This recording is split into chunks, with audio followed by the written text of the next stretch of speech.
हे नारा देण्यात आला होता की बटेंगे तो कटेंगे, माझा नारा आणि माझ्या पक्षाचा नारा हे आहे आता की एक रहेंगे तो मजबूत रहेंगे.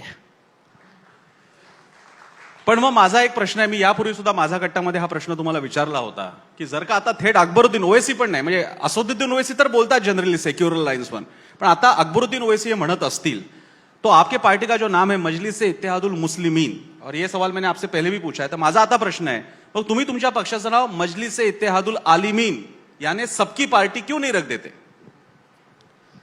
तर दुर्दैव हे आहे की सगळे लोक नावाच्या मागेच लागलेले आहे. माझ्या शहराचं नाव बदला, हे प्रश्न बघा, सगळे जातींचे एक एक पक्ष आहे. तुम्ही अकाली दलला हे का नाही बोलतो?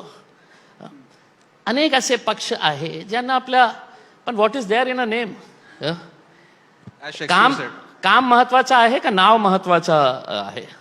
समजा मी नाव बदललं पक्षाचा तर काही धोरण बदलणार आहे काय, की पॉलिसीज बदलणार आहे का? जे आहे ते आहे.